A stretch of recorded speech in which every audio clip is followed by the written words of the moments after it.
Tonight's episode of ABCA At-Home Perspectives is made possible by Pocket Radar. Pocket Radar's smart coach app system, with its unique ability to automatically capture videos with embedded velocities, allows coaches to stay connected and work remotely with current players and new recruits. Their Bring Your Training Home initiative will provide education and resources, including webinars and a limited time discount to help players remotely train, develop, and be seen at home with video analysis tools. Check out their 2020 Expo Theater presentation located in the ABCA Video Library.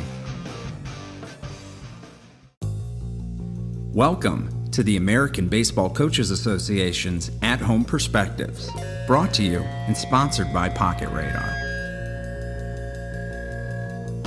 Since 1945, the ABCA has been bringing coaches together to educate, mentor, guide, and support the greatest game in the world. Tonight is no exception, as we have a great conversation in store for you. Interact with us on Twitter. Send your questions to @ABCA1945 with the hashtag ABCAAtHome. Now, let's get this rolling.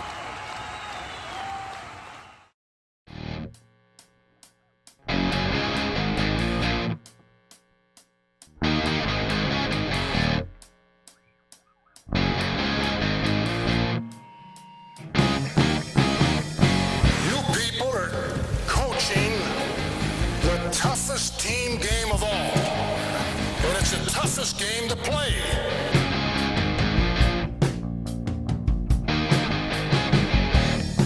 Toughness is a muscle. It's not a gene.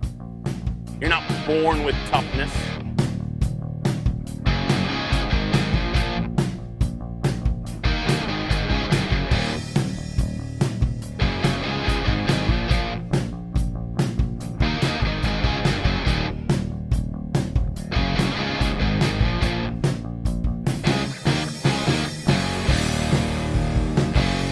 When people start celebrating small things that occur on the field, the next thing you know, you get this small amount of energy, and then it just builds up. And the next thing you know, the environment, the energy in the environment that is created is very positive, and it's contagious, and it's very enthusiastic.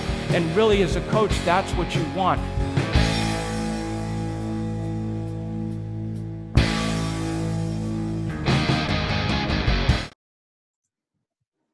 On behalf of the American Baseball Coaches Association, welcome and thank you for joining us.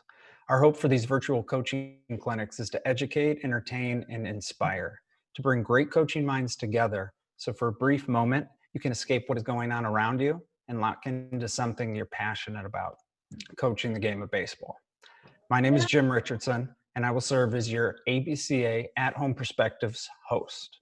The ABCA will be bringing you live virtual clinics every Tuesday night at 8 p.m. Eastern until we're able to get back out on the ball field, which is hopefully sooner than later. These clinics will be archived and available to watch on demand within the Coaching Resource Library section of our website and our My ABCA mobile app. If you haven't downloaded our app yet, you need to jump on it.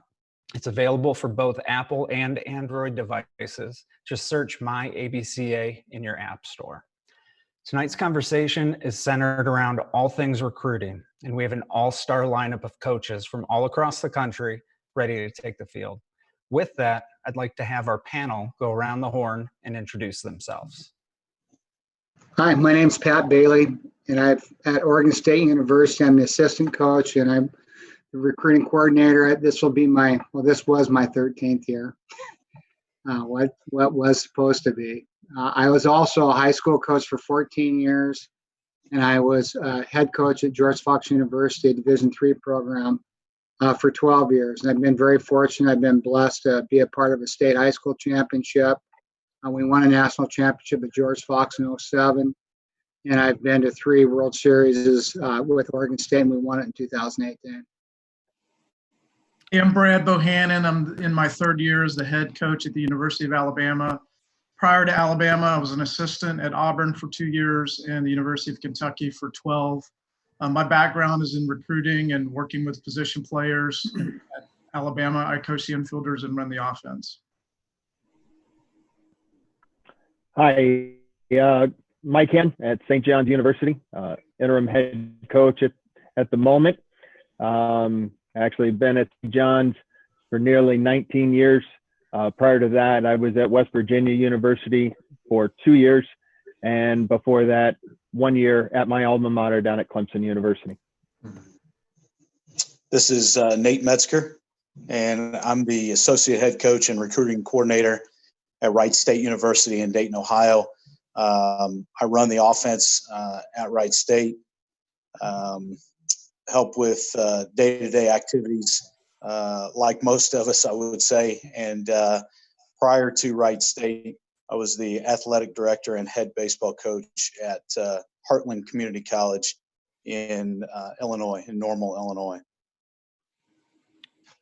I'm Nick Schnabel at the University of Michigan, associate head coach and recruiting coordinator. This was my 8th season at Michigan, 17th overall. I have spent time at Chipola Junior College, at West Point, at Army, at Liberty University, and then at alma mater, East Carolina.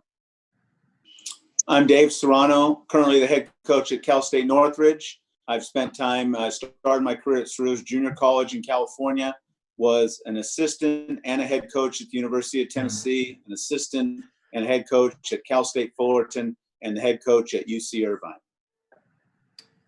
Hi, my name's Aaron Smith, going into my 12th year at Belmont University as the associate head coach and recruiting coordinator, going into the 8th year as far as the recruiting coordinator goes. And prior to that was at Trevecca Nazarene University for 3 seasons and Motlow State Community College for 1. Worked for some tremendous coaches and excited to speak about some of the things that I've learned from those guys.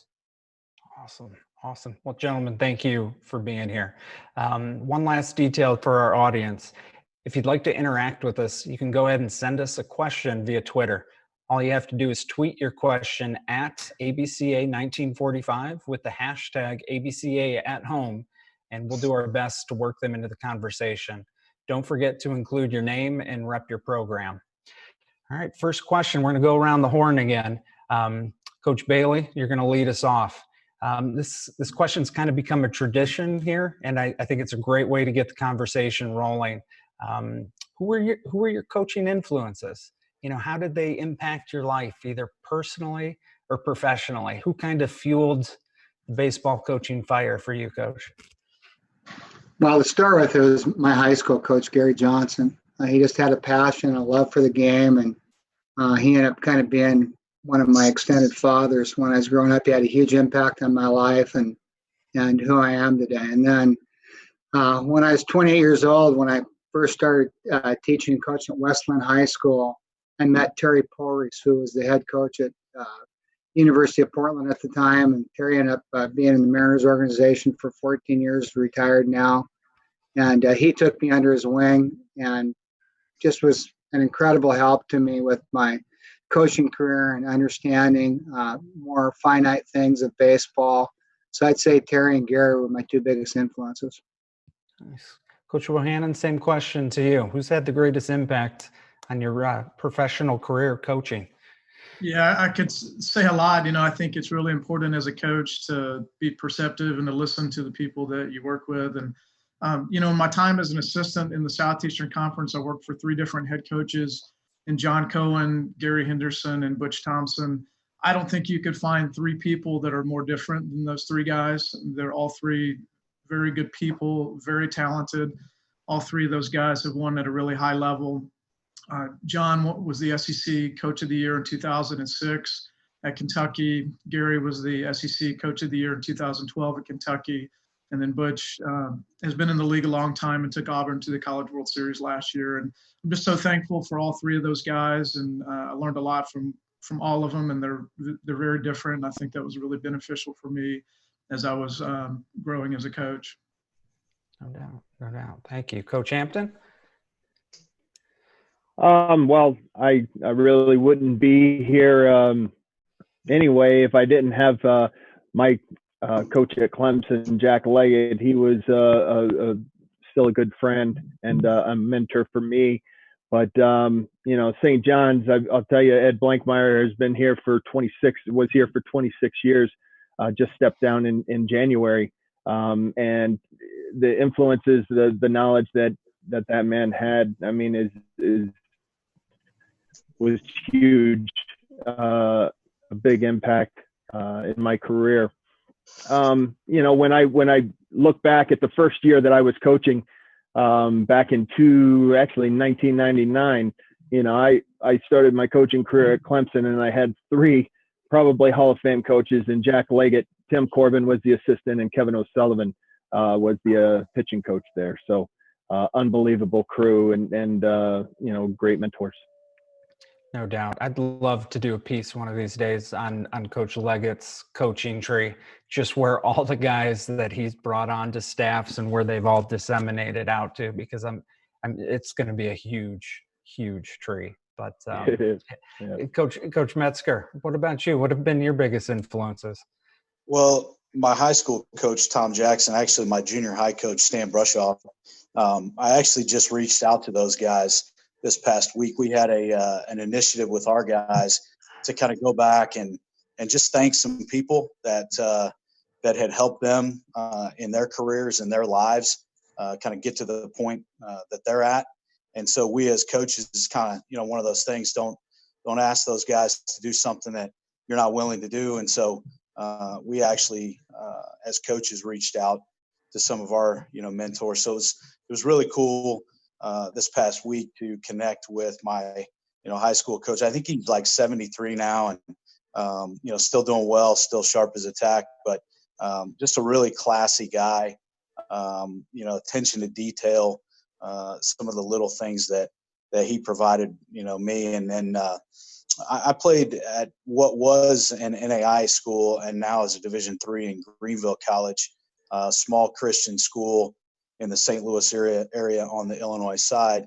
And Greenville College has had just a really rich and deep history of kind of baseball guys, and ironically connected to the ABCA quite a bit with Dave Altop, Ish Smith, both guys who were previous ABCA presidents, both ABCA Hall of Famers. And, you know, growing up kind of in that area and having those guys, and then, you know, my college coach, Bob Marsh.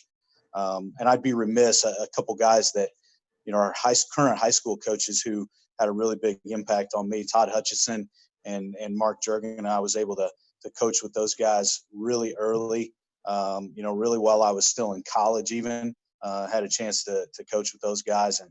And they, you know, they were a huge piece of my development that I'd be remiss if I didn't, you know, mention those guys. But you know, I think as Coach Bohannon said, there's so many people, you just try to beg, steal, and borrow from anybody and everybody.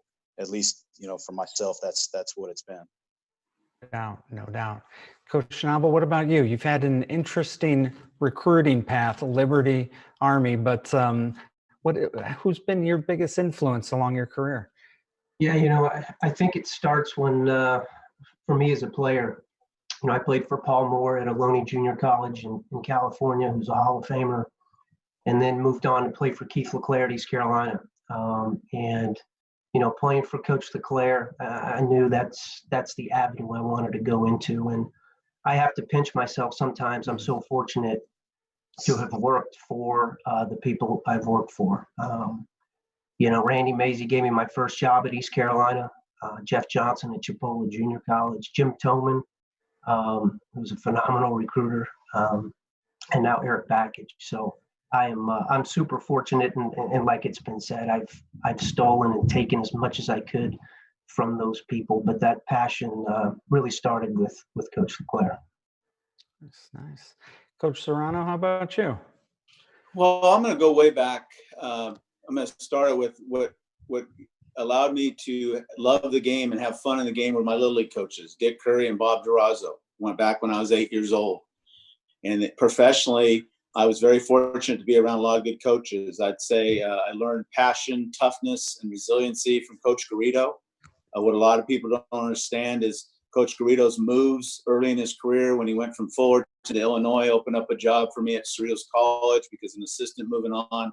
When he went from Fullerton to Texas, it allowed me to come back and be Georgia's recruiting coordinator. and assistant coach at Fullerton. And then Coach Horton, who I just mentioned, he was my coach at Cerritos. He was my mentor. He's who I worked alongside with at Cal State Fullerton. Nothing was more of a proud moment than in 2004 when we got to share a national championship together. And I learned attention to detail with him. Not many people are more detailed than him. So I feel, and there's a lot of other people too, but I feel fortunate that I've been around some special people throughout my career. No doubt, no doubt. Coach Smith? Yeah, Dave Jarvis, the man I work for right now, been doing it for over 35 years. I've learned so much from him, especially how to deal with today's player, just the positive mindedness that he brings every single day. I think back to my junior college coach that I played for and coached with, John Roten, who's a Hall of Famer. Been to the Junior College World Series, learned a lot from him as far as from a toughness factor, how to play the game. And then also my high school coach, who also I got to coach with as well, Buddy Powers, another Hall of Famer. Very unique as far as getting a chance to play and to coach with a lot of those guys and seeing both sides of it. Was very special to me, and I've learned a lot from those guys. Awesome. Awesome. Well, thank you for sharing, gentlemen. Like I said, I feel like it's a great way to start the conversation because you gotta pay your respects to the guys who lifted you up to get you to this position. And all the younger coaches out there listening, I think it's important that they understand that we are all in these positions because we were once that younger coach that they worked their butt off, and ultimately it led to where you're at. So kind of my idea for this conversation is just to kind of go through the process from identifying a kid, what you look for kind of like at each position, to the courting period, if you will, the communications, the emails, the staying in touch, to the offer and getting them on campus and kind of run it down that way. We'll field some questions via Twitter along the way, and if they mesh into the conversation, we'll just keep moving forward.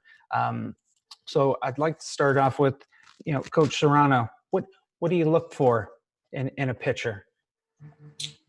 Well, a lot of people say pitchers aren't athletes, but I believe the better the athlete on the mound, the better they're going to be able to develop. And a lot of people, I have shared this with a lot of people get caught up in the radar gun, and that is a big thing. Don't get me wrong. But it's about swings and misses. I could tell a story right now about Kirk Saarloos. Kirk Saarloos, who's one of the best pitching coaches in America at TCU.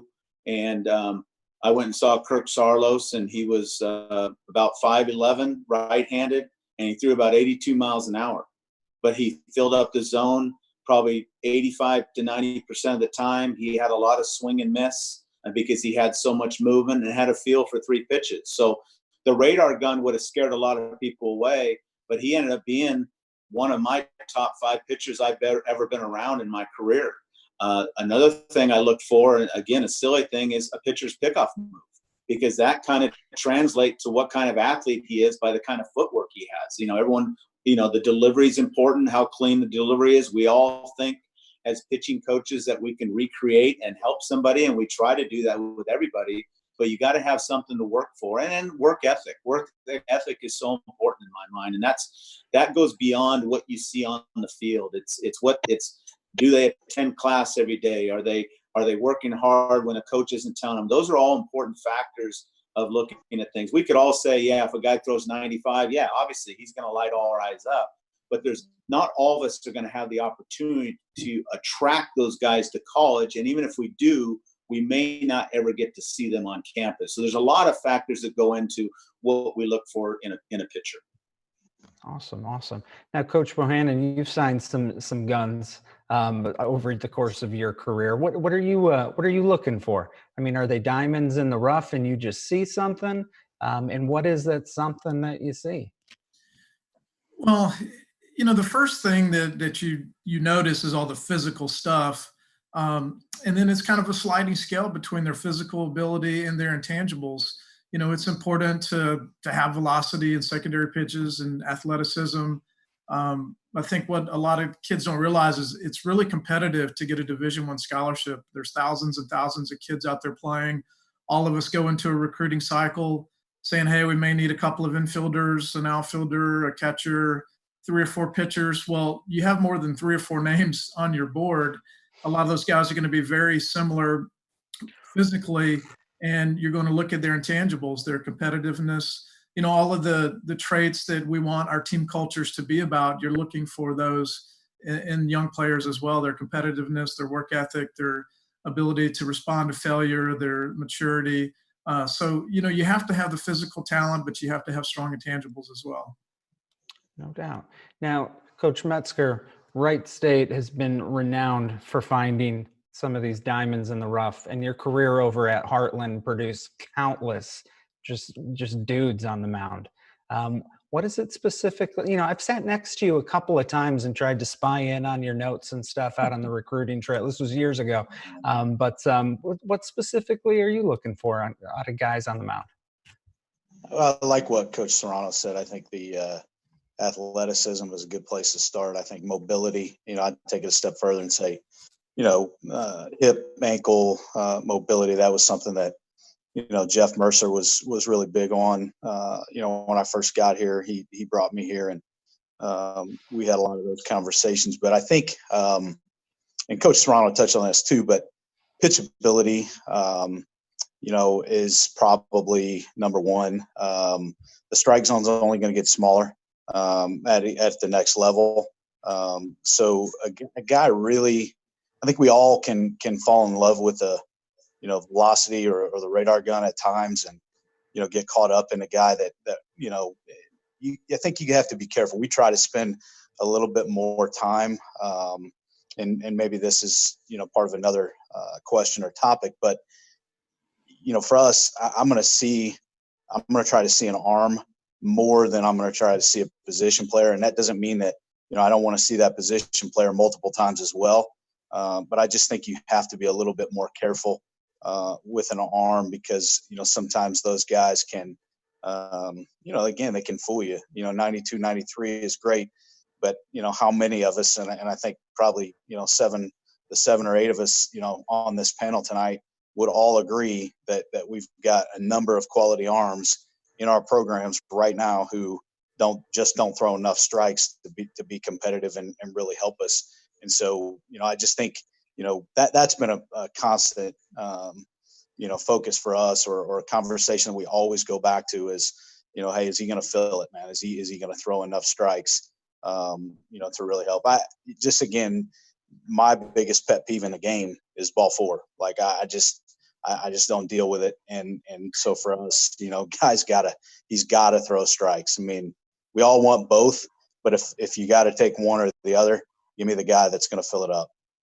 Yeah, no doubt.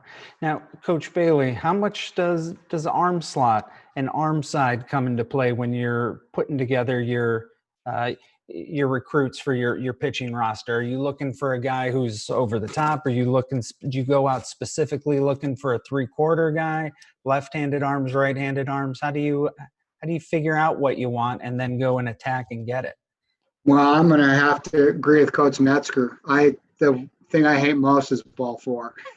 And I was a head coach for several years before I came here. So I'm just going to share something with you. I started charting this in 1990, and it's been true every year. A pitching staff CRA and their walks per 9 inning are always going to be within one of each other. So you've got to get strike throwers. And some of the best pitchers that we've had here at Oregon State have been guys that are 88 to 92 miles an hour, and they just fill the zone out. So when I'm watching a pitcher throw, I look for quality of the pitch. In other words, does he hit targets? Second thing I look for is movement. And the third thing, honestly, I look for is velocity. And then I in terms of movement, I like to see late movement with breaking balls or whatever, because hitters don't see the ball last 12 feet when they're hitting. So those are some of the things I look at. As far as arm slot goes, I like movement, and especially if you can locate movement. It's just harder to hit, especially if it's late movement. So it just depends. I mean, if a guy's a high 3/4, you might get some sink and a little bit of run. You go to a 3/4 or low 3/4 arm slot, you're going to get more run than sink. So, but the number one thing is throw strikes. No doubt. Now, Coach Hampton, you were a hitter. So are you looking for pitchers based on what you struggled with as a hitter? How are you going about identifying your guys? Well, I'll tell you what, up in the Northeast, you have some guys that are maybe a little bit more raw that you see and you try to project. I agree with everyone or, everything that has been said so far. I think that, I'll tell you what, I mean, you can look for a clean arm action, but really even that doesn't matter. And because again, it's about throwing strikes. You would like to have the guy that's 6'4", 6'5", that works really, really downhill. But then we've also had guys like Anthony Vivaro who made it up to the big leagues that are, 5'10", 5'11". And so again, there's different, you were talking about different movement and everything like that. We had Tom Hackemer, who was a submarine guy that was, he was a shortstop at high school. And Ed Blankmeyer said the only way that you're going to make this team is by dropping down and being a submarine guy. Well, he was one of those guys that was a hard worker, and you would see him in the auxiliary gym, and he'd have a bucket of balls there just throwing into a net and trying to figure out. And he struggled that first year, probably hit about 25 guys or something like that. But then by junior and senior year, I think he got drafted both his junior and senior year. I remember we had gone down to Florida State and played there, and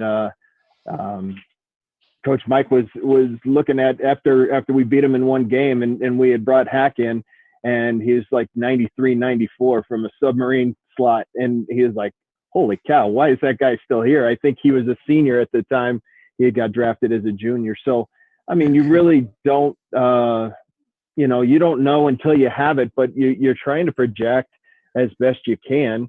But I think arm action, I think that obviously strike throwing is a big key, and work ethic. We no matter who we bring in, pitchers or position players, we want to bring in kids that are hardworking and tough. And you can, when you will go and watch them at a baseball game, I literally watch how a guy comes off the field and goes on the field. Those are things that are important to me is the hustle and how they are into the game and passionate about the game. Now, speaking of shortstops, to kind of ride that, Smitty, over at Belmont, I know you signed a shortstop who turned out to be one of the most effective pitchers out of the bullpen this year for you. Kid's got an absolute filthy changeup. You signed another kid up from Kentucky area who was 84 to 85, and he tops out at 96, and he's your closer. What are you looking for that you're able to find these guys, man? Yeah, I'll be honest. I'm not much different than all these guys that have spoken. I definitely I'm trying to find an athletic delivery. I just believe that those guys repeat. Just like Mike was talking about with the clean arm action, I'm looking for that as well. But it's not everything. You see those guys in the big leagues all the time that don't have the cleanest of arm actions and are getting people out. It's more about what's out front for me and what's coming out of the hand. I'd like to see a guy be able to land his breaking ball. Does he have two pitches that he can throw for strikes? Does he get swings and misses? For me, a couple other things too. It's what's it look like out of the stretch? Does he look like he's threatened when base runners are on? Those are things that I'm looking for. And as far as high arm slot guys or low arm slot guys, I love them all. I want guys that are all different. I don't want to bring out guys out of the bullpen that are all the same. And if I can get guys that are releasing it from different spots, angles, closer, further away, whatever it is, they seem to be giving the hitters the most trouble. And especially those guys that are filling it up. No doubt. I want to say it was Coach. I want to say it was Butch Thompson in Nashville. I could be wrong, so I don't want to give miscredit. But he said, why aren't we working from the stretch more? 80% of those pitches coming from the stretch. You got runners in scoring position. Those are the pitches that matter. We need to be practicing that more often. I'm not doing it justice, but I think the gist of it comes across.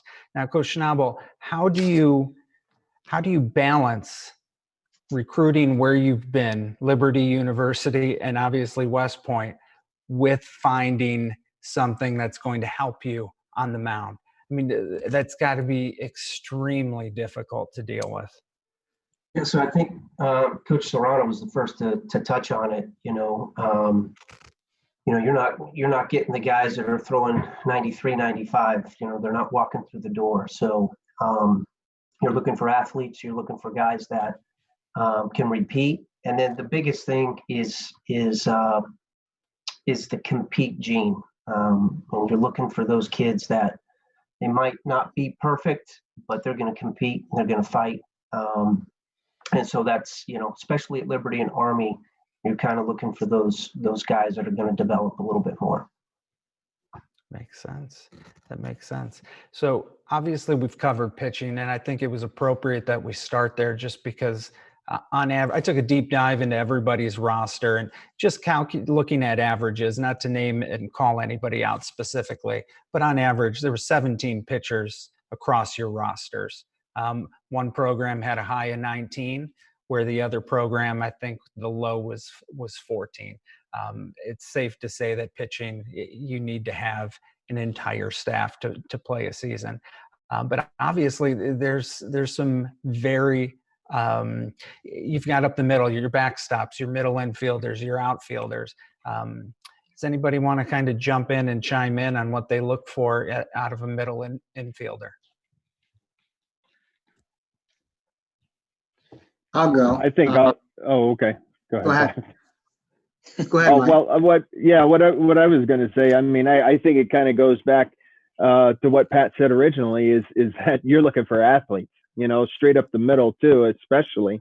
I mean, behind, as catchers, middle infielders and center fielders. I mean, and then you kind of work and spread out from there. You're always looking for athletes that can run, I mean, the 5 tools you talk about them and from a speed, you want range, in your middle, you want athletic and quick hands, and as a catcher in the outfield, you want a guy that can track the ball pretty good. So, I think, to start it, I mean, you're looking for athletes, definitely. So now to follow that up, Coach Hampton, like if we're looking specifically at our middle infielders, and, if we're just evaluating those 5 tools, what's the most important tool for that middle infielder? Is it the speed tool, the run tool? Is it the defend? Is it the arm? Is it the hit for power, hit for average? What do you think? No, great question. From middle infielder, for me personally, I want the guy to defend. He's got to be able to defend it up the middle. That's definitely, at shortstop behind the plate. I would say, it's almost like an intangible is the most important thing, because for us, catchers have to be, your pitchers are your brothers, and you have to take care of that staff. So really, receiving, blocking, and then probably arm strength is probably third for my catcher anyway. From a center field position, at St. John's, we got a pretty big field. So, I mean, I would say speed is probably one of the more important tools. And then obviously you want, with all those guys, you would like them to hit, and I guess with the ego, you think that we, can teach hitting, but hey, it's you can either hit or you can't, I think. And it's tough to find those guys, those 5 tool players. That's why you always see them in the big leagues before you do college. No doubt. Now, Coach Schnabel, I got a question for you. Let's say I'm a 7 flat outfielder who can flat out swing it, but my game speed doesn't play at 7 flat. I know how to run the bases. I know the angles. I can score on any base hit from second base. Are you evaluating just that 60 time, or are you taking into account that game speed? No, absolutely not. You have to take into account the game speed, their first step quickness, their jumps, their reads, all of that.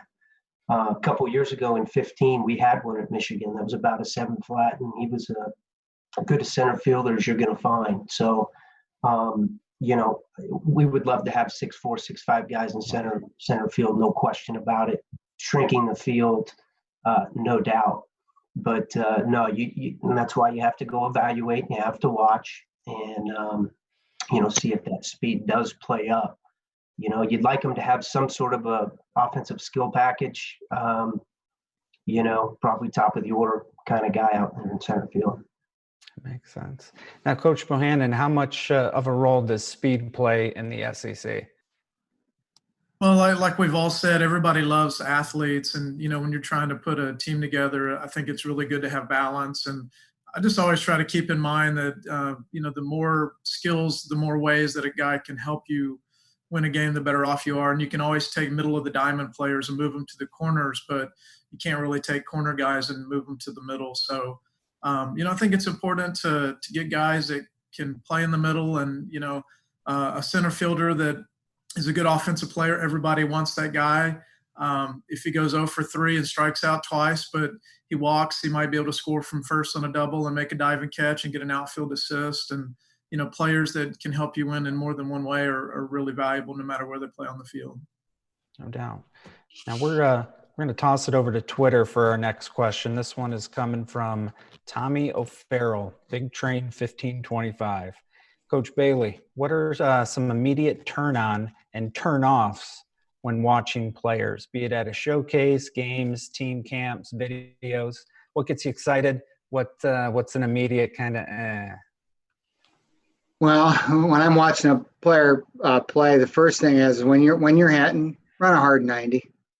Do it. Make a hard turn. Hit the ball to the outfield so I can get good times. If I see a guy that's not passionate about the game, doesn't play hard, I don't care how good an athlete he is. He's probably not going to be a guy that's going to fit in our program. Another thing I look for, what I was going to say that we do recruiting wise for guys is we recruit speed. We recruit speed for defense more than offense. The plays that Nick Madrigal and Caden Grenier made in 18 and 17 and 16, both those guys were 6'5", 6'6" runners. So speed's critical for defense if the guy can defend. I know the other thing is, ball touches your glove, it needs to be an out. So I look for arm accuracy and things like that that are really important. So, and then the other thing I look at when a guy plays is how does he handle adversity? And I watch to see when they go on the dugout, they go on and mope, or they still part of the team. How do they handle things when they're just not going well? In fact, I'd rather go see a guy go 0 for 4. I know he's a really talented athlete, just to see how he responds and see him get 4 outs. Nice. Coach Metzger, same question goes to you, because I know you were a relentless recruiter when you were at Heartland, and you've taken that work ethic over to Wright State, and you guys have really built a bit of a juggernaut down there. I mean, you're winning 40 games a year, it seems like, every single year.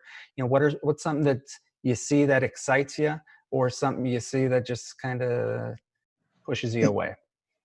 The first thing I got to talk about is just positive energy.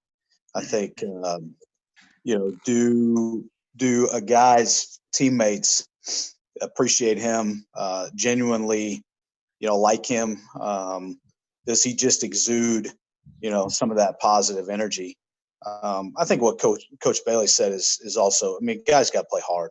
Like, none of us are, chasing that guy who is more worried about, how he looks or, who's watching him.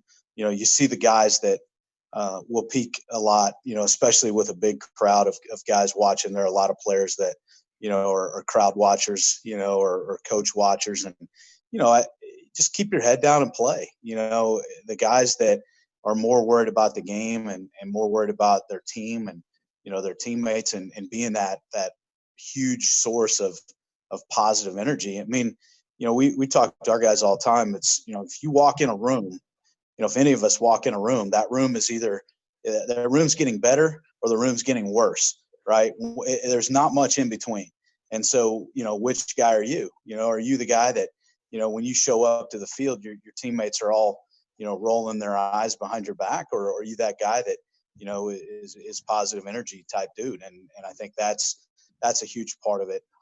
In terms, I think Coach Schnabel touched on, like for us, we're going to play arguably as good a schedule early as anybody in the country. And if we don't have some toughness, if we don't have some guys that are willing to, stick their nose in the fire a little bit, we're going to be in trouble. And so, for us, I told this story on a podcast a couple of weeks ago. When I first got to Wright State, went to see a kid, good player, played well that day. I waited around to talk to him a little bit after the game, and they were putting on the tarp. And this is at a high school. This is a high school game in the spring, and they're putting the tarp on. And it wasn't that he didn't want to help. It was just he was afraid to get his hands dirty, with the tarp. Well, I call Merce on the way home, and I said, "Hey, man, Merce says, hey, what do you got?" And I said, "Oh, he was fine. He played well. He looked pretty good." I said, "But this," and I mean, it was immediate. Merce is like, "Nah, we're out. We're out." So guys that, again, man, I think blue collar is really kind of tired and overused. That term has gotten a little bit old. But guys that aren't afraid to drink from the water hose, right? I think that's what we're all chasing, that guy that has a little bit of grit, a little bit of toughness, and certainly those other things. Like I said, the positive energy is also really big for me. Nice. Now, before we move on to the kind of next train of thought, I would like to go to back to Twitter for the next question.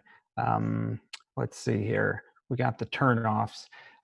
I don't know if we have an answer for this question, but I think it's worth pointing out. It's from Coach Blanchard at Maris Blanche. This summer's recruiting is looking rocky for seeing players to see them compete. Any tips for summer coaches to help our prospective athletes to get seen in these unprecedented times? I'm just going to kind of open this up because I don't know if there is an answer for it, but what should this guy be doing to try to help his kids get in front of y'all? Is it video? Is it phone calls? Anybody want to chime in? The first thing I always say when somebody reaches out about a player is, hey, send us some video. We look at everything that we get, and, it's not quite the same as seeing someone in person, but, if you have interest in a particular school, take some video, some swings, some pitches, fielding, some balls, running a little bit, and send it out. Nowadays it's a piece of cake to do that. And, it's a good place to start. I mean, we're all frustrated right now. We can't go out to the field and watch. The kids can't play, but, maybe the positive that comes out of this is it'll slow us all down a little bit when it comes to recruiting. And I'll jump in and add this, Jim, is that I think credibility from coaches out there is huge for every coach on this panel. We have peers out there that we trust that have led us the right way. And if that guy picks up the phone and calls one of us and says, hey, I've got a player for you, we're going to believe him a lot more than if just someone sending a video. Videos are important. Phone calls are important. But I think recommendations from credible coaches that have helped you along the way that you have a lot of respect for goes a long way for each and every one of us. No doubt. So relationships, video, we missing out on anything that they could be doing at this time to help their guys? I have something for that. I think this time is a separator. I really do. I think that guys who have their priorities in order, let's be honest, people are great at things, live narrow lives. Yeah. You can't be great at a lot of things. You got to be great at a few things. And if you're watching Michael Jordan, that's a great example, The Last Dance. But I firmly believe that what's going to separate great people who are going to be great baseball players in the future versus guys that are just average or good are guys that are organizing every day what they're doing. And part of that every day is go to work. I mean, we can't control this situation. We can't control our work habits and our attitude. Have 100% control over that. So go to work. Feeling sorry for yourself doesn't do anybody any good. Be a Tigger, not an Eeyore. That's awesome. Thank you, Coach. I would piggyback that a little bit and just say, not to sound unsympathetic, but quite honestly, I'm tired of, hearing coaches talk, like, hey, woe is me. My 21s aren't getting seen. Well, the fact of the matter is most of us were chasing 21s last summer. And so a lot of the better 21s have already been picked over. And so, like, and that's not to say that those 21s can't make a jump, but like Nick said, we're all in the same boat. They're all in the same boat. So, bellyache and feel sorry for yourself, or just make the best of it and be ready when we all get through this. And there's going to be plenty of opportunities for 21s, even some 20s that probably are going to land at the Division I level yet, because that's just what it is, man. Like, if a guy can play, a guy can play, and I just, we had one of our guys that was complaining about not getting drafted last year. And we had a 3rd rounder, a 4th rounder, and a 10th rounder. And this guy's complaining about not getting drafted. I'm like, look, man, like 30 teams weren't wrong on you, right? And I think 300 of us, we're gonna find guys that can play. Like, it's gonna be a little more crowded. There's no doubt. The transfer portal's a train wreck right now. There's plenty of JUCO guys left, but I just think the high school guys that are worried about their situation, man, put your time and effort into getting better, and be ready on the other side of this thing. Yeah, focus on the things you can control. Pretty straightforward. So my next question kind of dovetails into what you look for, but it also kind of speaks to what y'all are willing to risk for what you found. The question is going to come from Josh Rabant from Twitter, Coach Reeves. Basically, he wants to know what's the risk y'all are willing to take? Like, let's say you just got a flat out dude who can pitch it. Are you willing to take the academic risk for that pitchability? And how many of those risks are you willing to take on your roster per year? Coach Schnabel, why don't you chime in on that? I mean, Michigan's a pretty academic school. How many, you got to be taking risks kind of left and right with some guys, right? Well, yeah, you certainly don't want to bring someone in and set them up for failure. If it's a kid that has struggled in the classroom at times, but is trending up, and you have a good feel for him and his family, and this is going to be important to him, and he's going to put in the work once he gets there, yes. If he's a kid that's not real serious about academics and doesn't see himself being very serious about it, it's probably not worth it. It's going to end bad at some point. But is every student that goes to Michigan, or every baseball player, are they a rocket scientist? No, they're not. But they have to, it's got to be important to them. What, yeah.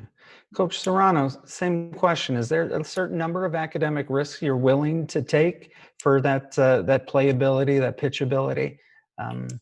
Yeah. Is there a number you put on it? I think we're all in different boats because we're all at different institutions in regards to academics.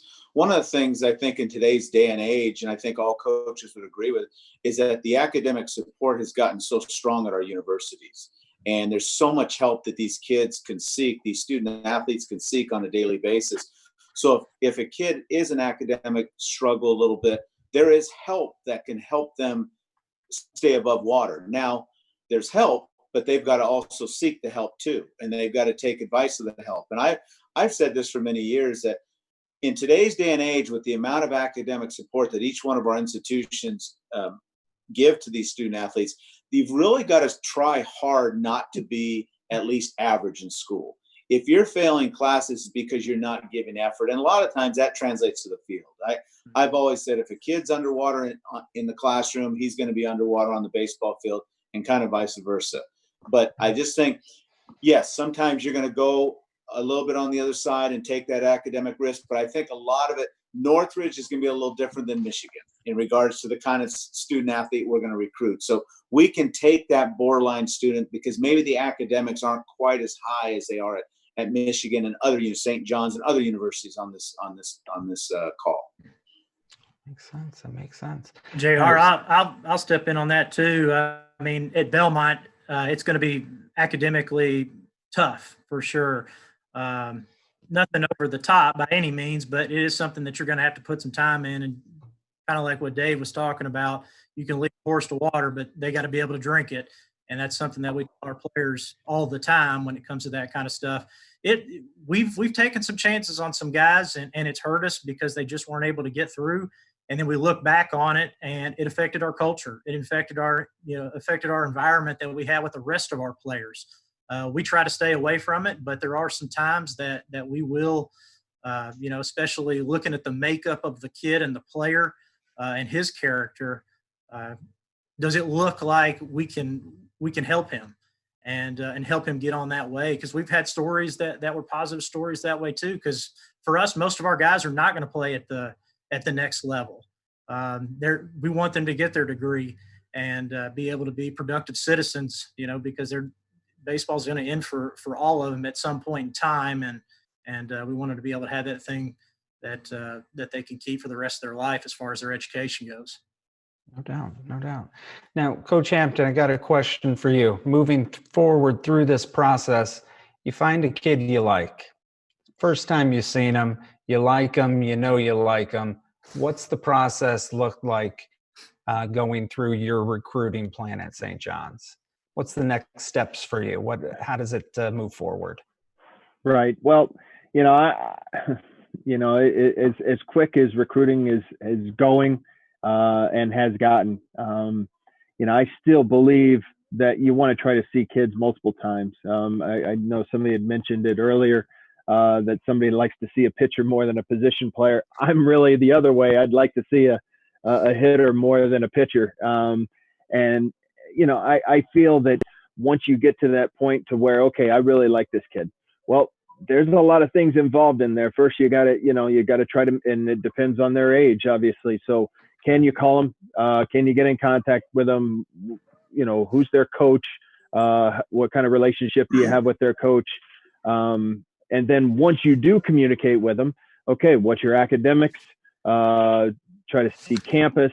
There's so many things that are down the on the line, and you want to try to do this so quickly. I think that initially, when you see that one, or when you see that guy that you really like, you want to try to get as much information to them and from them as you possibly can, and in a quick manner. Coach Bohannon, same question for you. What's that process look like if you think you found a guy? Yeah, I think everybody's recruiting timeline is different, depending on, the age of the kid and where they are in the process. And, I love campus visits. I love talking in person. I think, talking on the phone and doing all the virtual stuff has, a lot of positives, but there's just nothing like walking a kid around campus and sitting down with them in the office and getting to know them. I think most of us would agree that the physical part is the easy part of picking baseball players. That most of the reasons that kids aren't successful is, they get distracted by college, or they don't handle failure well. And, none of us are officially psychologists, but that's kind of what you become when you're a college baseball coach. So, just getting to know the kid in person and trying to get to know them on a personal level, I think gives us all a better idea of who they are as a person and how they may fit into, the team environment that we've all created. Yeah. Now, Coach Bailey, Coach Bohannon just mentioned getting to know them. Like, do you have a system of, like, are you checking something with their backgrounds? Are you checking their social media? What do you guys do at Oregon State? Well, I think everybody's checking. If you're not checking backgrounds, everybody's checking backgrounds. That's just something that's going to happen. But I think it's really important when a guy calls me, let's say a 22 calls me tonight, I'm going to be crystal clear about what our program's about. I'm just crystal clear. What's the foundation? What's the core values of our program? And I always tell people, obviously we have to recruit talent. I see talent as a basement, and I see character as a roof. And if you have a leaky roof, your foundation is going to be destroyed. So we're in the man building business. I think all of us would agree that it's the most important thing we do is building men of character. And so I'm really clear with guys about that. And if they're not high character guys, they're not going to fit in our program. And the second thing that's really important to me is I want guys that are workers. I want guys with good work habits. And that starts in the classroom. and it leaks out onto the baseball field. And we'll get some guys in, talk about taking risks, but that's a situational thing.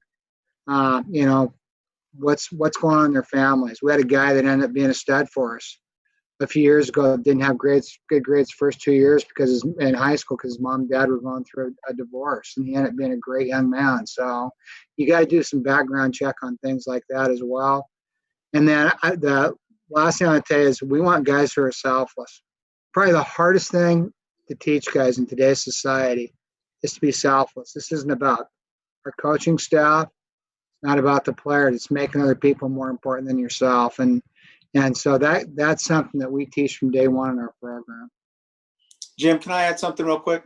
By all means, Coach, yes. One thing I want to add, and I say this in every meeting I have with recruits in my office, we talk about what we're looking for as coaches, but I want to say something what the recruits and their families should be looking for.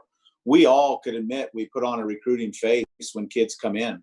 I think it's important for kids to do backgrounds on us as coaches, on us as people, on us as how we run our program. I think that's important.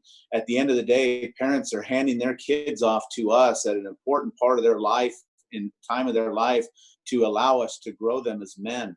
So I think it's important for families to look into that. And the thing that saddens me a little bit about the way the recruiting process goes for the student athlete now is that they get to know us, they get to know our assistant coaches, but they really don't get where the timing is of when we bring kids in. They really don't get to know who their teammates are going to be until after they make the decision where they go to school. And at the end of the day, yes, we're going to be, as Pat said, we're going to be men builders, but our time spent with them is so minimal compared to the time that their teammates are with them in the dorms and at parties in the classroom and all that.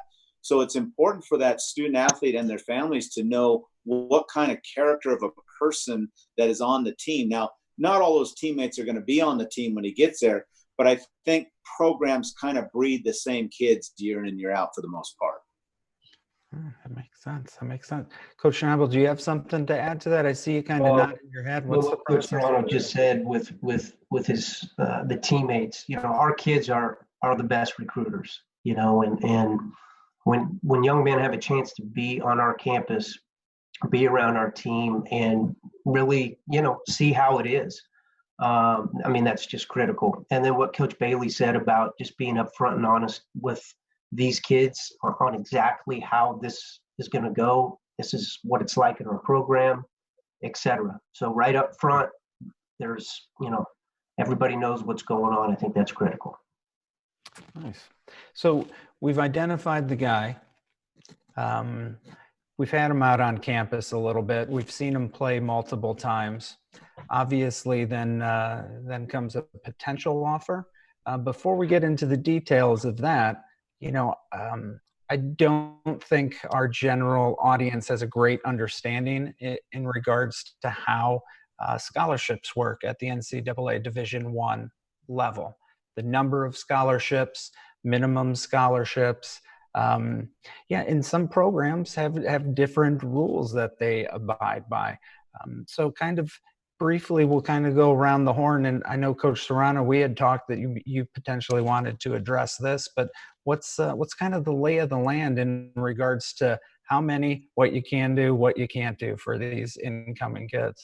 Well, for the most part, most programs, not all, but most programs are fully funded, which means that every program is allowed 11.7 scholarships. And when you look at the big pie of each team is allotted, this year may be different, but each team is allotted 35 players on their roster. Each team is allowed to have 27 counters, that is guys that are on scholarship. So when you do the math, 27 guys on scholarship, 11.7, you see what we have to do as college coaches. We have to cut the pie into very small pieces. The minimum amount that any student athlete could be offered in a scholarship is 25% from the athletic department. Now, there's different loans and there's different academic allotments that they can get, but in an athletic scholarship, 25% is the minimum. 25% is the minimum, and 27 different guys can be on scholarship in one calendar year. And rosters, as of last year, are 35. Now, counters and and roster size may change with the virus and the change of the season and all that. But that's something a lot of people don't understand. And going back to our original questions about the middle of the diamond, I don't think there's many coaches on here that a high percentage of their 11.7 is right down the middle. The mound, shortstop, second baseman, catchers, and center fielders. And as go back to what Brad said, it's always been my philosophy, is you give all the money down the middle and then you put those guys at different positions around the corner. I share this all the time when I speak at our camps, is a lot of money isn't going into a first baseman. Okay. And that's just reality. A lot of money's not going to go into a true left fielder unless they're hitting 15 to 20 home runs. There's not a lot of money we can give because we're looking for those athletes in the middle and then spreading them out over the field. So I hope I answered your question, Jim. Yes, most definitely. Most definitely. And you mind if I add just a little bit to that too? Is, of course. When you're talking about the 27 scholarship players and the 11.7, I know for a lot of schools and especially for St. John's, though, it's when I go out and I look for a kid, I'm looking, the first thing that I try to find is the academic, the high academic kid, because that will eventually, if he's got good enough grades, then he can get some academic money, and that may spread out my 11.7 scholarships. It may give him and his family a bigger package, so I can maybe use that a little bit differently. So, for me, and I know some other schools are the same, maybe not for maybe some state schools or whatever, but we're always, we all have our good things and bad things. But, one of the things that I go out and look for is, one of the first things I ask for is how is your academics? How's your SAT or ACT scores? Awesome. Now, Coach Bailey, I have a question for you. September 1, brand new academic year, assuming everything's the same.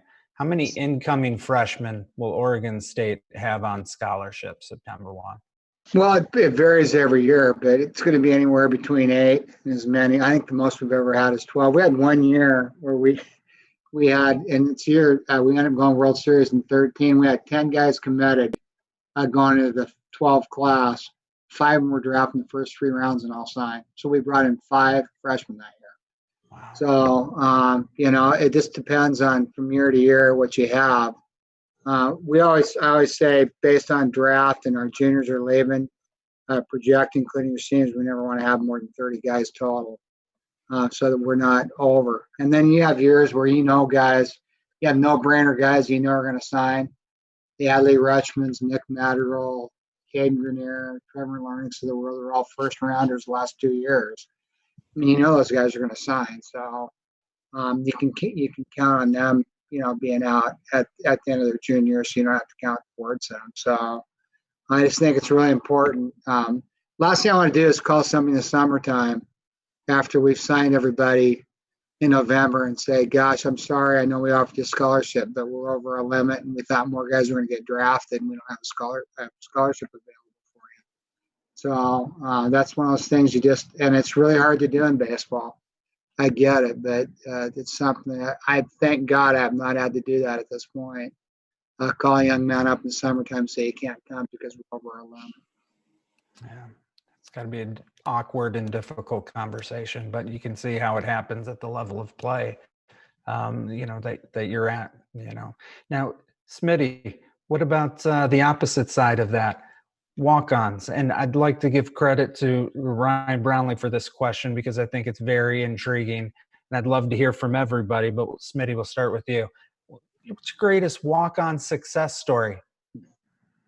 Yeah, we've had a few, and a lot of them are recent. I think all the coaches on here would say that their programs wouldn't be where they're at without those guys, and we've all got those stories of guys that have made a huge difference. We've got the Drew Fergusons who came in as a walk-on, who's in AAA, knocking on the door to the big leagues that nobody wanted as far as a Division I player. We've had 4 guys that have been All-Americans in the last 4 or 5 years, and 3 of those guys were walk-ons. I don't know if that meant that we just didn't recruit very well or not, but no, we did. I think that speaks to our player development, I think, as well. But we do. We treat all of our guys the same, and the guy that's going to give us the best chance on that particular day is the guy that's going to play. I don't care how much money he has in him or to not any money. It's the guy that's going to give us that best chance, and that changes all the time. It's very fluid. But I think that our guys like that. We very rarely ever even have 35 guys on our roster. I think that helps as far as player development. We just don't have as many guys to throw BP to or mound time. So those guys are getting more repetitions. I think that's very valuable. But no, we've had a lot of success with our guys through our walk-on program, and excited about the guys that are coming in that'll be that way in the future too. No doubt, no doubt. Metz, I'm going to toss it over to you next. Walk-on success stories. I'm sure you've had a bunch of them over there. I think probably the best guy that I personally have ever had is Eric Aguilera, who was at Heartland and then played at Illinois State. I think was a A-ball, AA, all-star in spring training with the Angels and the Rangers maybe, and played in Mexico a little bit. But yeah, I think the whole thing with those guys, and like Coach Smith, is talking about, well, first of all, with the 35-man roster and only 27 on scholarship, I mean, you better have some depth in those other 8 guys, right? And so I think we would all agree that, those walk-ons are not, those aren't throwaway spots by any means, by any stretch. I mean, those guys got to help us. But I think the reason, and I don't want to be too philosophical about this, but I think part of the reason that a lot of times those guys turn out to be, great players is one, the motivating factor. They maybe feel like they were, cast-offs, initially, but also just the fact that it's so cool. It's so hard. We're trying to evaluate freshmen and sophomore guys, right now. And as I think somebody alluded to earlier, and I always say, like, it is a guess. Like, we're all just guessing, and we're trying to make it as much of an educated guess as possible. But, the fact that recruiting has gotten so early and so young, like, man, how in the world, are we supposed to evaluate a guy, who's never even, he has no facial hair and he can't drive. And we're trying to determine if he can be a Division I, dude, guy. It's crazy. It really is crazy what we're trying to do. But I think that speaks to, why some of those walk-on success stories happen, because, it's really difficult, to evaluate guys as young as we're trying to evaluate them now. It is. Coach Bohannon, what about you? Your time at UK, Auburn, any huge walk-on success stories? Yeah, a lot more than I'd like to admit, like Aaron was saying. Maybe those guys should have been on money. But, here at Alabama, we have a sidearm pitcher, Chase Lee, who came to a true open walk-on tryout my first fall. I knew we were really short on the mound and told Jerry and Jason, hey, anybody that throws over 80 from the outfield or across the infield, we're going to put them on the mound and see if they can throw some innings for us in the fall. And Chase threw from shortstop and had an easy arm, and we took him down to the bullpen and dropped him down and ended up cutting him. He played on the club team, was the MVP of the club team, and last year led us in appearances, and this year was our go-to guy out of the pen, and he'll eventually be a professional baseball player probably next year. So, those things don't happen very often, but, like some of the other guys were saying, one of the reasons besides Chase's body changing a lot physically and his stuff really making a jump is he has just well above average intangibles, work ethic, competitiveness, ability to concentrate, all those things. So, really neat story. Don't get those a lot, but when you do, they're pretty special. No doubt. Coach Schnabel, same question to you. Yeah, probably the most recent one was our first baseman last year. Jimmy Kerr was a third-generation Michigan player, true walk-on, and was about a 260 career hitter, had 2 home runs his first 3 years at Michigan, ended up hitting 15 last year, and 7 of those, down the stretch when the chips were down. So pretty good story. Yeah, no doubt. No doubt. 2 to 15. That's a real good story. That's for sure. Coach Serrano, what about you?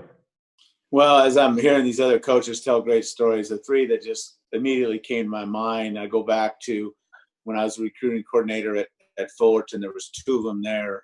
PJ Pilateri, who it was just one of those summer afternoons, and I was in the office, and he was going to Fullerton Junior College, and he called. He's from Bishop Amat High School, which is a well-renowned high school out here in California, and he wanted to be a bullpen catcher. And, none of us coaches will ever turn down bullpen catchers. Well, we had some catchers get hurt in the fall. He started to play. He got a taste of some success, thought he was better than he was. And George and I and Hookie tried to cut him, no joke, 4 times throughout his career. And only because we loved him to death. We loved him as a kid. Tried to cut him. He said, no, I'm going to be a Titan. I'm going to be a Titan. Well, he ended up being one of the straws, along with Kurt Suzuki, that stirred the drink for the national championship. He was one of them. David Bacani, who also was a Titan. We were actually going to offer him a small scholarship back in the day. Got in a little bit of trouble on campus in high school. I brought him in. I said, because of your bad decision, you're going to have to prove to us that you have high character. He did, and all David did was for 4 years was an all-conference Big West player, and I think it still holds a record. He's the only player that has ever done that for 4 years in the Big West Conference. And lastly, one of my true great walk-ons is Benny Orloff, who's now the head coach at UC Irvine. Benny was the very first player we ever signed at UC Irvine when I was the head coach, and it was a walk-on. We didn't offer our first guy a scholarship, and Benny made us look very good. He led that program to Omaha. He's now running that program, and he was a true walk-on. And I think all 3 stories are not only great people, but they were part of great teams. And as the coaches said, there's got to be a different kind of aptitude for that kind of guy that's going to come as a walk-on, have the courageousness to do that, and be able to show their ability throughout fighting through a lot of adversity if the chances they get. Yeah. Coach Hampton, have you got a chance to answer this walk-on question yet? No, but I actually mentioned the kid earlier in the segment. Tom Hackemer was one of our closers, and was a brilliant mind. I think a 4.0 physics major, presidential scholar.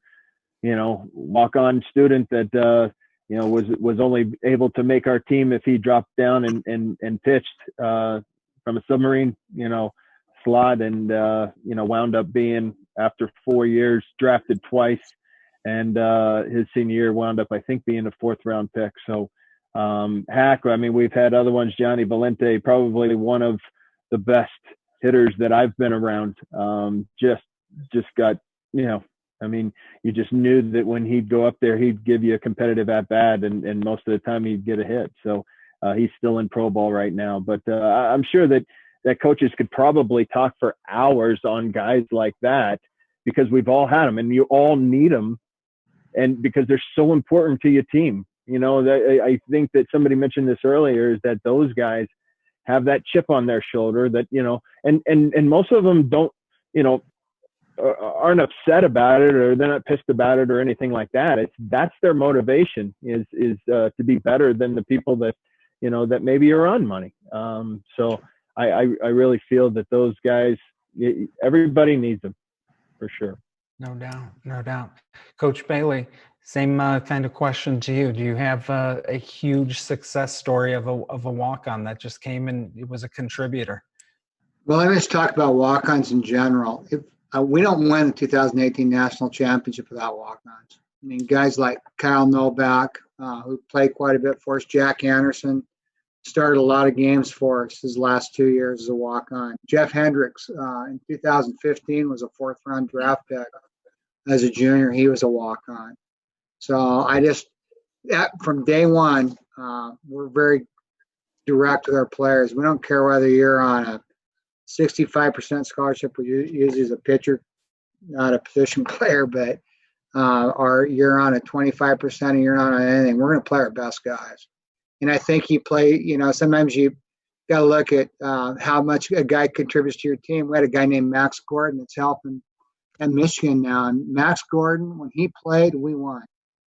And honestly, Max probably couldn't hit a ball 300 feet when he was in college. But there was just something about him, the energy he brought to our team when he played in center field.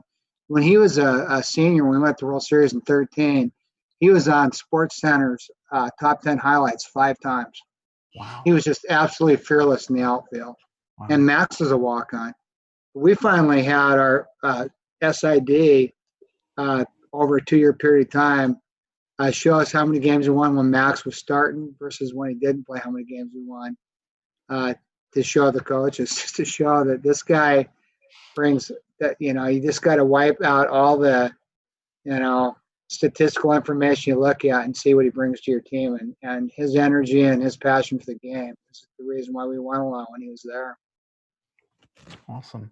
Well, obviously, kind of moving along through the progression, we've identified the kid, there's a potential scholarship, there's a walk-on opportunity. Some of these guys that you want to walk on that you just can't justify giving money to, you're going to have to find different ways to entice them to come into the program. And the next question is going to come from Anthony Pla, Coach Pla 1. He says the question's for everybody. With the low amount of scholarship money given at all levels, what are some things that you guys are doing to put your programs ahead of others? And we're getting a little bit close to our time limit here. We've still got some time. So we'll kind of go around the horn and just try to keep it somewhat brief. But, Metz, I know, heck, just your Top Gun influenced Raider gang shirts, like that's some pretty awesome swag y'all got there. Do you play that up to get them out there? What are you guys doing to stand apart? It's a great question. I think, I would say more personal touch. It's getting to know guys, and I think part of that is, we started last fall with 33 guys. Like we didn't even have 35, to start the fall. And I know, keep this politically correct and not, badmouth anybody that's doing it any other way. But I just think, when you're keeping it somewhat small and you're investing in your guys and you're reinvesting in your guys, I don't know, man, it's hard to replicate the trust and just that personal touch, with guys. Because I think as coaches, and somebody mentioned earlier, like putting on the recruiting hat, right, or your sales hat. I don't think any of us, and we all understand what that means, but I don't think any of us are fooling anybody, and not that we should be trying to, but I just think that you can't fool these guys. You're not fooling these guys. They know who we are and what we're all about, and whether or not we care about, them, the person, as much as we care about them, the player. And I just, to me, that's what, if you want to, separator for us in our program, it's truly spending time, and getting to know guys on a personal level. Take pride in knowing mom and dad's names. Take pride in knowing how many brothers and sisters they have and their names, or, little things like that, again, guys, and what's the old, quote, not to be too long-winded on this, but the quote, they don't care how much you know until they know how much you care. And I think we really believe in that. Nice. And does anybody else kind of want to jump in different ways to, outside of just enticing players with scholarship money? What have you done in the past that has allowed yourself to stand out? For us, it may be cliche here, but we're brutally honest with our players and recruits. Those questions that mom and dad or the players ask, we're going to tell them the honest truth. And I believe when you do that, the player knows exactly what they're getting into. And if they know exactly what they're getting into, they hit the ground running, and their development starts quicker. Of course, it's, we want facilities to be the best in our league. Of course, we want, all of that kind of stuff, which we're all gonna do. But I think just some small things that, just being honest with players and parents, I think it goes a long way. Honesty, spending time, investing in them. Does anybody else have anything else to add? I think from a longevity viewpoint, your character is who you are. Your reputation is what other people say you are. And if you're not a truth teller, you're not honest with people, that's going to catch up with you. I mean, all these guys have been doing it for a long time. I guarantee every one of these guys that's on your panel tonight's a high character guy. So you're not going to last in this business, at least not if you want to be really successful and you want to get great players. The other thing I'll say is, Nick Madrigal, when we got Nick, and it took a long time, and I don't believe in putting pressure on guys. I don't want to put time limits on it. Maybe that's just because of where we're at and the level that we're at, but we don't do that. We want guys to come because they want to come. But Nick Madrigal told me he went to 18 Power 5 conference schools, and he's a super high character guy. And he said to me that we're the only school that didn't badmouth other schools. And when people ask me about other schools, I say, I keep my nose in my own backyard. I'm not going to say anything negative about other schools. I just think that's wrong, especially when you don't spend time in those schools. I don't know what these guys do day to day with their programs. I think it's really wrong to say negative things about other schools. Focus on your own program. If players or recruits want to ask me about our program, I'm going to be honest with them about it. They ask me about other programs, I have nothing to say. Nice. Well, our next question is going to come from Twitter from A&M Consolidated Baseball. Now, this may be a little bit difficult to answer 100% candidly. How important is the parent in the process? I'm going to let whoever wants to jump on this landmine go for it. I'll start. I think it's very important. I think it's crucial. I don't think any of us would ever hold that against a student athlete, but I think the involvement of the parent could sometimes, in today's day and age, and I don't know if people understand this, I know it's happened in my programs, and I'd be surprised it wasn't happening in other programs, is the direct text messages from parents, the phone calls from parents of a student athlete that's in college. So there is involvement. As much as people don't think there is involvement. So I think that's an important trait to look at in the big picture. There's some parents that we have enough on our plate as coaches already on a daily basis. I say this to people all the time. If you have 3 kids at home, every night we come home, there's something that Johnny didn't do, or there's something that Mary didn't do, or that one of the kids didn't do something right to your significant other.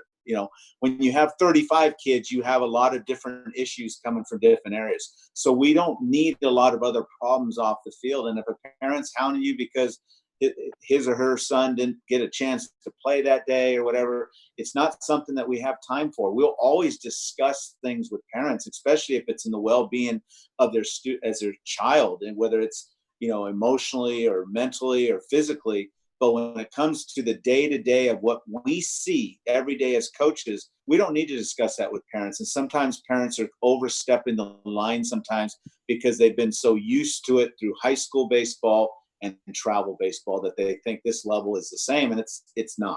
It's not. Yes. I hope that was right, Jim.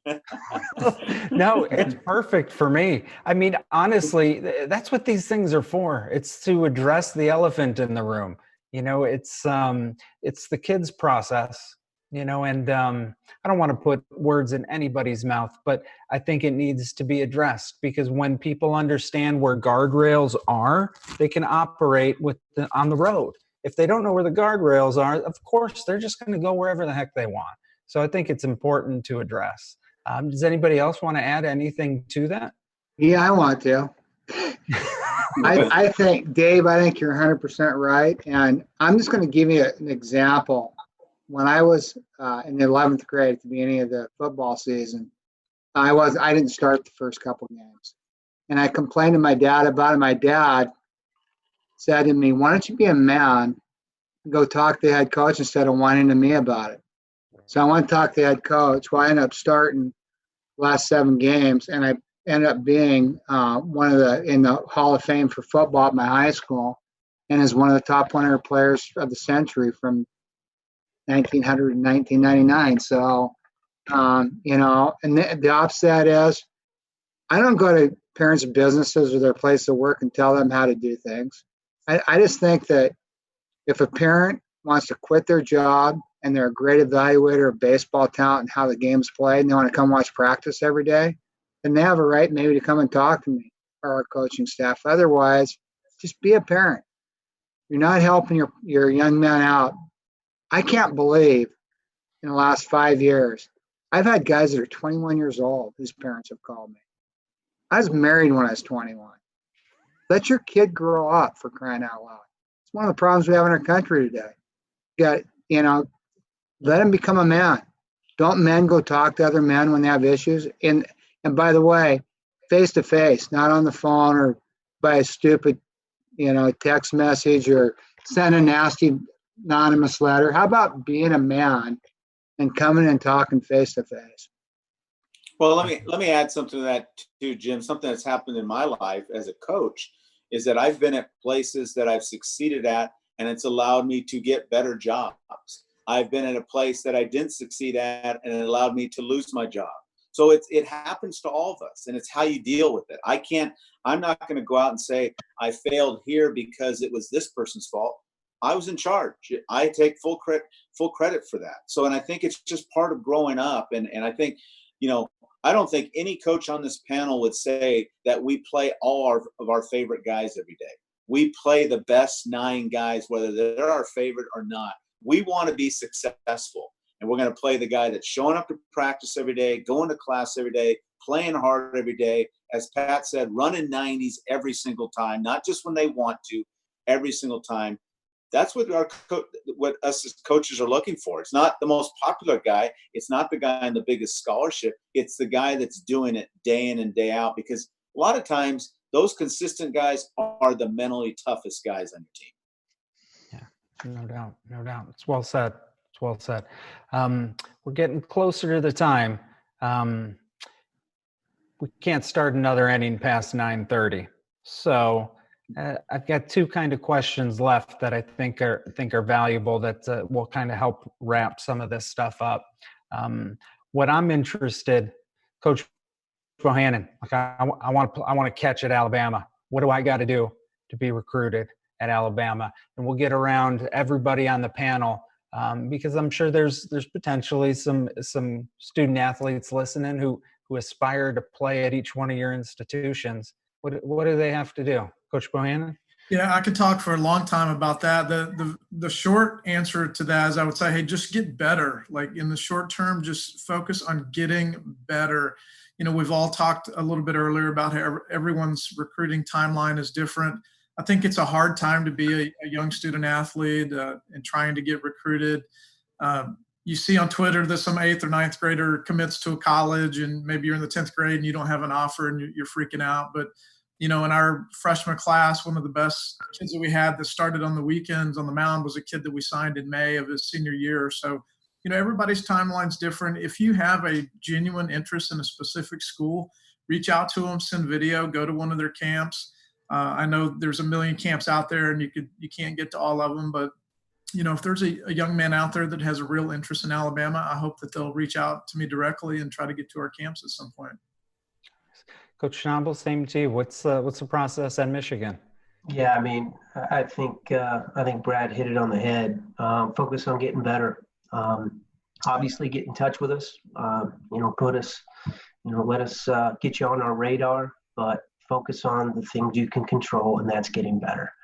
And I think that is a real thing. You know, some friends in 10th grade, he just committed, all of a sudden panic. I'm not, you know, and slow it down, get better every single day. You focus on that, you know, you have a chance to do what you want to do. With you. Thank you. Coach Metzger. There's been a lot of talk about, you know, work ethic. I think it gets thrown around a lot. And I would just say, to define that a little bit further, it's independent work ethic, right? All of our guys who have been successful in our programs and those high school guys that are going to be great players at the next level, they're guys that know how to work on their own. Like, it's not, I've got a 16-year-old daughter, and I joke like, that's the only positive side of the pandemic has been no boyfriends, right, allowed. And she just turned 16 and she can't drive yet. So I got those two positives out of this whole deal.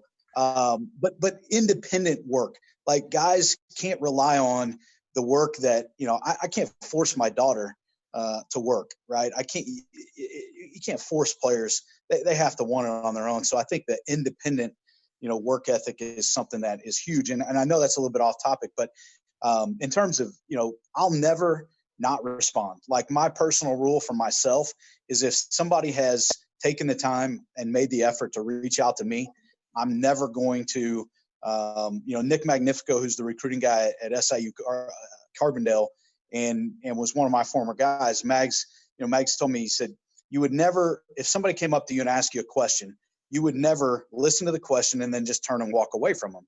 But how many of us do that from a social media or from an email, from an electronic standpoint? We're horrible about that. And so for me, like, I'm pretty OCD, man. I'm not going to bed until my inbox is empty. And if somebody emails me, I'm always going to be responsive. So, just like Coach Schnabel and Coach Bohannon said, reach out, man, reach out. And I'll tell you, like Coach Smith said, if we don't have a need, I'm going to be straight up with you. We all rely on camps as a way to fund those guys, our non-paid guys. But I'm going to tell you right now, like, I would rather tell a kid, hey, listen, we're not looking for another 21 than try to rope him into, coming to camp when that's just not a need, right? We're going to be honest. I think karma is going to, that's going to either help you or hurt you along the way. So that's how I would answer that. No doubt. Coach Hampton, what about a kid who wants to go play over at St. John's? I think that just as everybody was saying, I mean, just to get better and honesty, I think, is the best policy. You tell guys exactly where you are in the process. You don't need 20s, you need 21s, whatever that case may be. I think that, especially in the age that we're in and the situation that we're in, I think baseball players especially are they're creatures of habit, and they also, you got to be creatively, creative when you're working. I actually got one of our 21 commits, for at least once a week for every, since this thing has started. He sent me, and actually I think it just got a little dark in here in this, but he'll send me swings of him swinging at like 10:30, 11 o'clock at night. And I absolutely love it. I eat that up because, he's showing, he's not doing it because he's trying to brown nose. This is because this kid is he's doing some things during the day. He's got school and all that. And then at night, he's absolutely getting after it. So I absolutely love those guys. Awesome. Smitty, what about you? You got a kid who wants to come to Music City and play ball for the Bruins, wants to rub elbows and hang out in the Vince Gill room. How's he do that? I'm going to say the same thing that's been said. I mean, right now, we told our guys this not too long ago, that you got to look at this as an opportunity. It's an opportunity for you to get better. I mean, it's extremely low pressure right now. Work while you wait, and there's no reason that you shouldn't be doing that. You can't really do much else, and this could be a turning point for a guy that really puts his nose to the grindstone right now and really gets after it. And I'll spin it a little bit different, as far as trying to be recruited. Not everybody's a Division I player, and that's not a bad thing. You need to find the fit that fits you. And I know we all get stuck, we all did as players and dreamed about playing at the highest level, and that's great, but I've coached at a lot of different levels. And those guys that played at different levels enjoyed their time, and they didn't look back, with regrets as far as, well, I didn't get the opportunity at the Division I level that I wanted. I was very, very happy with what I ended up doing, and I chose. And there's nothing wrong with that. That's a great way of looking at things. No doubt. Coach Serrano, What if I want to be a matador? How do I go about doing it? Well, first and foremost, if you're a 2020 catcher or grad transfer catcher, call me immediately. But I'm going to sound like a broken record on here. What everyone has said is keep getting better. And I'm going to go off of what Coach Smith just said. Be realistic about the process and about yourself, too. There is other stops along the way you can take. I was a junior college kid out of high school. In fact, I'll never forget my high school coach told me my senior year, at the best, you're a Division III player. Okay, that was hard to take at the time.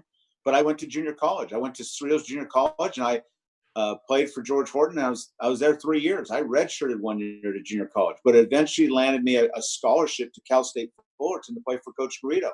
So you never know. Not that I ever developed into a good player, but I was good enough to be noticed by somebody. But be realistic about it. And it might, if Northridge is a place you want to come to, it might not be something that's available right now. But there's a lot of great junior colleges in the state of California, a lot of great junior colleges all around the country. And every coach on this panel, when there's an immediate need, is going to go to a junior college if they have an immediate need for the next year's roster. So I think being realistic and just keep, like I said, working hard. Eddie Cornejo, who's my recruiting coordinator, who I think does a fabulous job for me at Northridge, he tells every recruit after they sign their national letter of intent, our expectation now is for you to get better, just like every coach on here has said. No doubt. Coach Cornejo's hitting presentation, I cut everything up, all of his drills, and we put it in our resource section of our app. And I just posted the last one of his hitting drills today. It's phenomenal stuff. So good guy. Coach Bailey, same question to you. How do I get on Oregon State's radar? Yeah, it's I love the term Kaizen. It's a Japanese term. It means get better every day in small increments. I mean, just, everybody's saying the same thing. I read a book just recently. It's a great book, guys. You got to get it. It's called The 12th Angel. It's one of those books you can read in a day. And it's about the 12-year-old team, and the 12th guy on the team is the 12th angel. And one of his comments in the book was, every day and every way I get better and better and better. And he just kept saying that, and that it became a team type chant during games. I just think every day is an opportunity to improve as a person, including this guy. So you have an opportunity today when you wake up to choose your attitude and what you're going to do with your day. And the other thing is, the only thing we have equal is time. And what separates people from great versus people who are good is how you manage that time. About the same amount of hours. How are you going to separate yourself? It's by what you do at the hours. If you want to spend 4 hours on your phone while another guy is spending 10 minutes on his phone and doing other things, then that other guy is going to be better than you. So anyhow, it's just a matter of priorities and deciding what's important to you and getting after it. No doubt. Well, that's we're going to end with one last question, and we'll go around the horn again. And I'll kind of direct it, but I think it's a great question to end with is what has been the effect the ABCA has had on your coaching career? And it's not just the organization, the relationships you built through the organization. How has it helped your career? And if there's any small little advice you can give to those young guys who are busting their butts in the shadows, doing laundry at 2 a.m., filing all the paperwork, doing the field. Coach Metzger, we'll start with you. Wow. Yeah, it's last year was 22 straight conventions. I think 24 overall. Like 26-year continuous member of ABCA. I learned early, man. I learned early. I guess really all that says is that I'm old, but I learned pretty early on. As I mentioned previously, like guys like Dave Altop, Ish Smith, who are ABCA greats, those guys kind of, were a huge influence early on. Hey man, you need to go get connected. Pretty often used term, but applies certainly in this case would be, lifelong learner or lifetime learner. I like to consider myself one of those guys. I can't get enough. I wrote down when Coach Bailey, mentioned 12th Angel, I jotted that note down and, probably check that book out. So I think the ABCA is, I think we all, remember our first, maybe one or two, and, your kid in the candy store, you walk into the exhibit hall and you can't get enough, man. You can't take it all in. And, but I enjoy it. It's something for me every year. And I think now has probably, initially was more of a, learning type situation or opportunity, and not that it's still not, but now it becomes more about the relationships. I think, that's one of the things my wife always gives me a hard time, like, being on the road recruiting, and she's like, you guys are like a bunch of old women, you guys hang out all summer and, rub shoulders, and you guys don't actually work. And I would just say, like, I would consider, I haven't worked a day in my life, having the job that I have, man. I enjoy every minute of it. And, the ABCA has certainly been a huge part of that. Awesome. Thank you. Coach Bohannon, same thing. Yeah, I would just tell all the young coaches out there, the ABCA, it's not just about the convention. I think all of us were so influenced by the people that we work with and the relationships that we've built in the game. And I think some of the best things that I've learned is on the phone, on a recruiting trip, talking to a coach that, that maybe I've met through the ABCA, or, I've watched a baseball game with everybody, in this chat. And during those games, you're talking baseball. So, just relish the relationships and try to do more listening than talking, and stay open-minded. And, the ABCA has done a tremendous job of connecting all of us.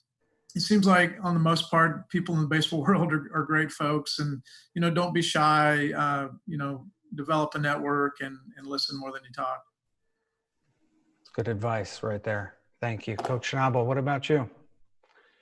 Yeah, I mean, we've talked a lot about getting better for baseball players, and the ABCA allows at least me to get better. All the stuff you take away, and like Brad said, picking other coaches' brains and taking stuff away from them, that's what it's all about. And if we're going to ask our kids to get better, we need to get better. And the ABCA is a great way to do that. And again, piggybacking on what Brad said, you got 2 eyes and 2 ears and only 1 mouth for a reason. So, watch, listen. I remember early on in my career going to places like East Cobb and just watching these guys that have been around a long time and had tremendous amount of success, and just how they operated, the motor they had, and just pay attention. For sure. Coach Hampton, same question to you. Yeah, I think that the ABCA, I've been going to the convention 21 years. I think I may have missed maybe 1 or 2, but anytime that I go to the convention, it's just, I'm watching other people talk and listening to what they say. I think everybody on this panel, at some point, we're all thieves. We've all stole some stuff from somebody else. I can think back, probably maybe even before I was a coach and I was still a player. And I remember going and working at a camp, and there was a high school coach that, I still use this today. I mean, there's 3 types of players. There's the marshmallows, the jelly beans, and the rocks. You got the marshmallows that are soft on the outside, soft on the inside. Nobody wants those guys. You got the jelly beans that act all hard, but then you give them some adversity, they crack, and sure enough, they're soft inside, the guys that you can't count on. And then you got the rocks, and those are the guys that are hard on the outside and hard on the inside.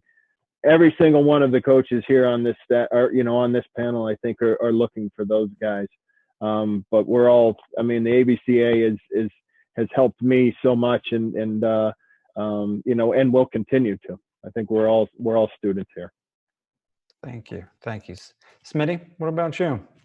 Yeah, 15 years continuous. I got into the ABCA right after I got done playing.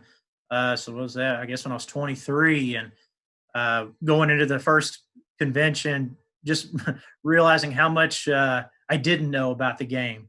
And every time that I go, even now, I'm finding things that I will use with our players. And, we do talk about our players all the time of getting better. And I'm using this time as well to get better. And I'm keeping a routine as far as my time during the day of learning from people. But no, getting back to the ABCA, it definitely was an eye-opening experience. And like I said, our players, I'm looking for new things all the time. Our game changes, and I always want to be up to date with it. And our players, they appreciate that too. They always like new things that you can do with them to make them a better player. And you get those from, the ABCA. It's a valuable resource. Thank you. Coach Serrano, what about you? Well, in all the years I've been part of the ABCA, it's almost become, it's a brotherhood. And I'm going to echo what Brad said. There's a lot of good people in the baseball world, a lot of good, smart coaches, brilliant coaches. And I have a saying, if every day you go to the baseball field, every day you leave the baseball field, you should have learned something new that day, or you weren't paying attention. On this panel today, I've got better as a coach just listening to what some of the comments these other coaches are saying. I'm hoping young listeners out there are picking up from some of the things these coaches are saying and getting better. To a direct thing to the young coaches that you said, Jim, earlier is just keep working. And our business is hard to get into, especially at the Division I level. You could have, there's story after story on this panel of how guys had to fight to get to this level, and their stops before they got this job. And it looks like it's easy, but it's not. And just keep working, keep building relationships. This is a relationship-driven business. It's who you know, sometimes more than even what you know, to be honest with you. But just keep working. Being part of the ABCA is valuable. The more people you can meet, the more doors that it's going to open. And as coaches have said, just keep working. But I think the ABCA has been wonderful for our coaching community, and there's a lot of people to thank for that. And I think the ABCA coming out with our seasons ending and still educating coaches with these virtual Tuesday nights just tells you everything you need to know about the ABCA. Thank you, Coach. Thank you. Coach Bailey, you're the closer for the evening. You got the ball. I think it's because I'm the oldest guy, right? No. I was just going off the grid. Yeah.